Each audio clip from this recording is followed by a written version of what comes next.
अभिजित मोरे आहेत आपल्यासोबत. अभिजितजी, ज्या पद्धतीने दिल्लीत आपने विजय मिळवला, हे विकासाच्या मुद्द्याचं यश आहे, कार्यकर्त्यांची जी फळी निर्माण केली त्याचं यश आहे, स्वच्छ प्रतिमेचं यश आहे, का भाजप आणि काँग्रेसचं अपयश आहे? काय सांगाल?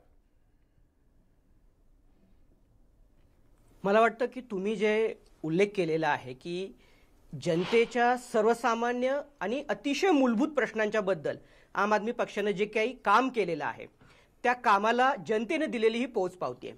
गेल्या 5 वर्षांमध्ये आरोग्य, शिक्षण, पाणी, वीज, बस प्रवास याचबरोबर घरपोच सरकारी सेवा या माध्यमातून आम आदमी पक्षाने अतिशय सुंदर काम केलेलं आहे। मोहल्ला क्लिनिक सारख्या प्रयोगाची दखल जागतिक पातळीवरती घेतली गेलेली आहे। ज्या पद्धतीने त्यांनी सरकारी शाळांचा कायापालट केलेला आहे, मला वाटतं संपूर्ण देशभरातले शिक्षण तज्ञ त्याचं कौतुक करतायत आणि याच्यामुळे दिल्लीकरांच्या सर्वसामान्य दिल्लीकरांच्या कुटुंबियाचं दर महिन्याला किमान 5,000 रुपये वाचत आहेत आणि त्याच्यामुळे लोकांचं जीवन हे अतिशय सुखकर झालेलं आहे। त्याचबरोबर आम आदमी पक्षाकडे अरविंद केजरीवाल नावाचा एक अतिशय आश्वासक चेहरा आहे, स्वच्छ प्रतिमा आहे, भ्रष्टाचार विरोधी लढ्यातून तयार झालेला हा नेता आहे। या सगळ्याला मिळालेलं हे एकत्रित यश आहे। त्याचबरोबर आम आदमी पक्षाकडे निस्वार्थी कार्यकर्त्यांची फळी आहे। या कार्यकर्त्यांनी आणि फक्त दिल्लीतले नाही तर देशभरातले जगभरातले कार्यकर्ते त्या ठिकाणी दिल्लीमध्ये जाऊन त्यांनी प्रचार केला, लोकांपर्यंत पोहोचले, घरोघर गेले। मला वाटतं की या सगळ्याचं एकत्रितपणे हे यश आहे। बर, शायना एनसी आपल्यासोबत जोडल्या गेलेल्या आहेत, भाजपच्या नेत्या। शायनाजी, तुमचं स्वागत आहे। असा दावा सातत्यानं करण्यात येत होता मनोज तिवारी जे दिल्ली भाजपचे अध्यक्ष आहेत, भाजपचं केंद्रीय नेतृत्व आहे, की अब की बार 50 पार, पण 20च्या पुढेही जाताना दिसत नाहीये भाजपचा आकडा।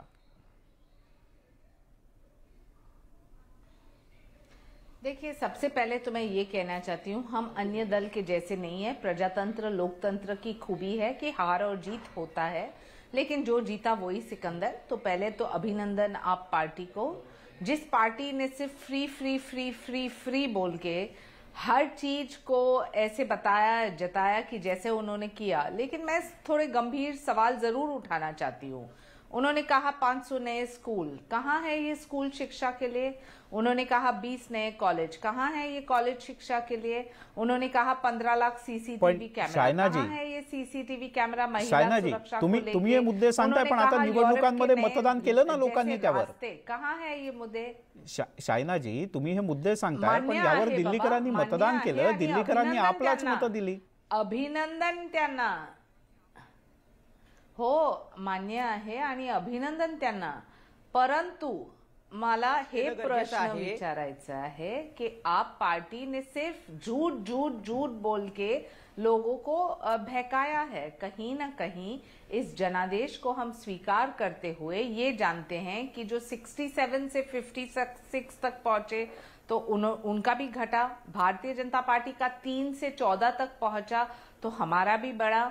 और कहीं ना कहीं जहां हम पोलिंग बूथ तक पहुंचते, मोदी जी, अमित शाह जी और नड्डा जी के नेतृत्व में हमारे मुद्दे सामने रखे लोगों के सामने, शायद उनको लगता है कि कोई फ्री बी सब्सिडी सॉप्स दे रहे हैं, वहां दूसरे तरफ एक दल शिक्षा, सुरक्षा और आत्मनिर्भर होने का एक मुहिम चला रहे हैं। तो जनता का जनादेश और लोकतंत्र प्रजातंत्र में हार जीत, जैसे कि मैंने पहले कहा, हम कोई ईवीएम टैंपरिंग या ये कहना कि कांग्रेस आपका बी टीम है इसलिए वो जीते, नहीं, स्वीकार करते हैं, हम इंट्रोस्पेक्ट करेंगे, लेकिन दिल्ली की जनता के लिए भारतीय जनता पार्टी हमेशा काम करते रहेगी। तर मला शायनाजी, तुमच्या बोलण्यातली एक गोष्ट मला पूर्णपणे विसंगती वाटते। एकीकडे तुम्ही कौतुकही करताय, अभिनंदनही म्हणताय, आणि दुसरीकडे म्हणताय की आम आदमी पार्टीने एक प्रकारे फसवलं, सगळं मोफत मोफत मोफत सांगितलं आणि त्याच्या जीवावर लोकांना फसवलं, असंही तुम्ही म्हणताय।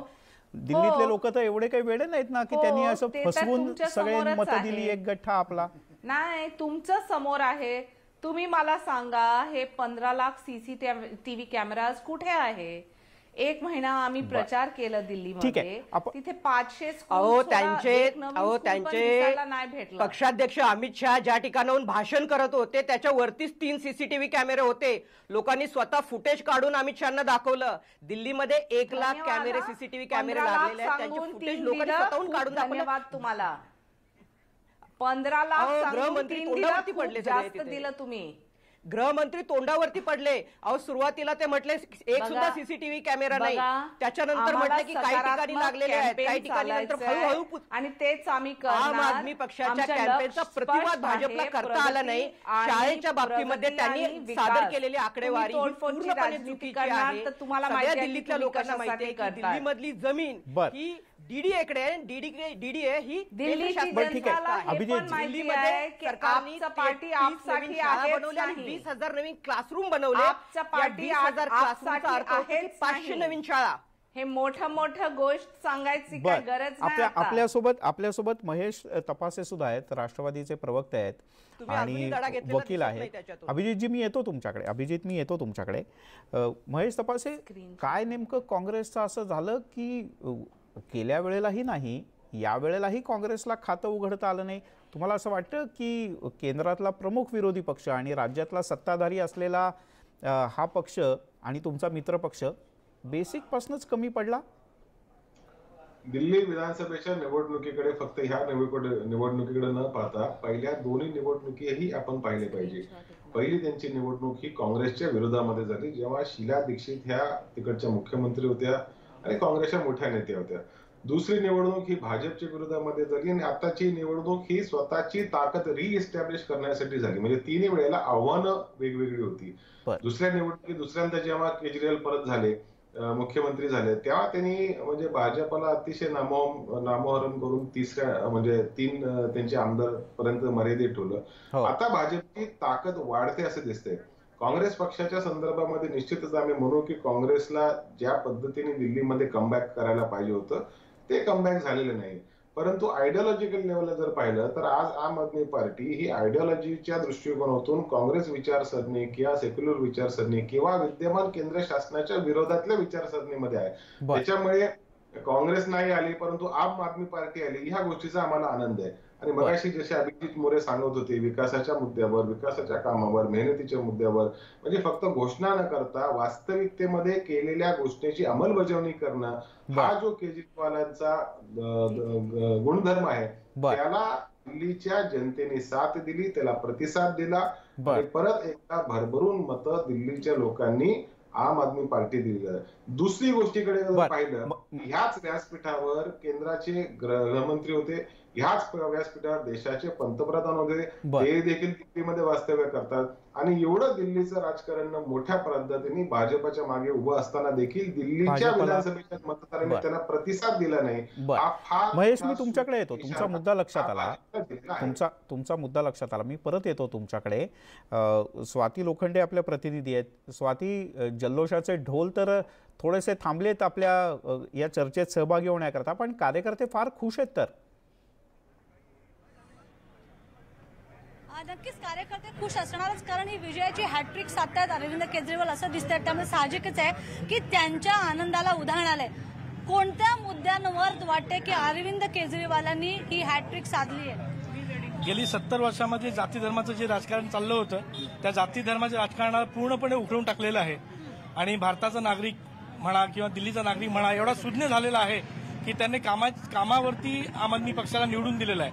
आणि एवढं भव्य दिव्य निवडून दिलेलं आहे की आता सर्व राजकारण्यांना कळलं पाहिजे की ह्याच्या पुढे हे जाती धर्माचे राजकारण भारतामध्ये चालणार नाहीये आणि सगळीकडे कामाचं राजकारणाचा बोलबाला होणार आहे. पण तुमच्यावर आरोप असा म्हणजे भाजपाकडनं केला जातो, ज्या पद्धतीने सांगितलं गेलं होतं की साधारणतः 500 शाळा ओपन केल्या जातील, 20 कॉलेजेस ओपन केले जातील, फक्त फुकट असं म्हणून लोकांकडनं मतांचा जोगावा मागितला, असं थेट भाजपने तुमच्यावर आरोप केला. भाजपचा हा आरोप चुकीचा आहे. आज जी दिल्लीमध्ये जीत झाली आहे ती विकासाची झाली आहे. आम्ही ज्या मूलभूत सुविधा, आरोग्य, शाळा, पाणी, पुन्हा आरोग्य, शाळा, पाणी, शिक्षण, लाईट ह्या ज्या 5 सुविधा मोफत दिल्यात, डोर स्टेप मोफत दिलेली आहे, या केलेल्या विकासाची ही पावती आम्हाला दिलेली आहे. आणि हेच राजकारण आहे. भाजप जे आरोप करते ते चुकीचे आहे. आम्ही 400 शाळा, 400 मोहल्ला क्लिनिक दिल्लीमध्ये बांधलेत. भाजपानं फिरून बघावं.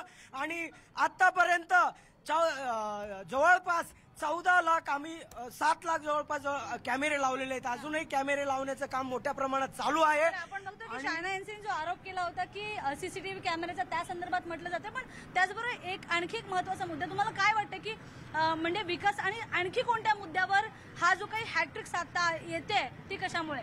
देखिए, विकास के अलावा दिल्ली में कोई मुद्दा नहीं था। लास्ट टाइम में उन्होंने सांप्रदायिक ध्रुवीकरण किया, लेकिन दिल्ली के जनता ने इनको मुंहतोड़ जवाब दे दिया कि सिर्फ अगर कोई जीत सकता है इस देश में तो अब विकास ही चलेगा, रोजगार चलेगा और शिक्षा चलेगी, बिजली चलेगी, पानी चलेगी और बाकी कुछ भी नहीं चलेगा. तर आपण बघतो की विकासाचा मुद्दा हा भाजपला मारक ठरलेला असं म्हणणं आहे. तुमचं म्हणणं काय की जे म्हणजे काही कार्यकर्त्यांचं असं म्हणणं होतं की ध्रुवीकरण जे केलं जात होतं त्याचा काही फायदा झाला नाही.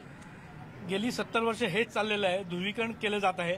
आम आदमी पक्षाने टेस्ट मॅच खेळतात त्याप्रमाणे गेली 2 वर्ष काम केलेलं आहे आणि 5 वर्ष कामाचा सडाका लावलेला आहे. आणि बाकीचे पक्ष आहेत, काँग्रेस म्हणा किंवा बीजेपी म्हणा, हे शेवटच्या 15 दिवसामध्ये 2020 खेळण्याचा प्रयत्न करतात. मिलिंद, आपण बघतो की विकासाचा मुद्दाच कसा मारक ठरला हे ठामपणे सांगितलं जात आहे. बर स्वाती, मी परत येतो तुझ्याकडे.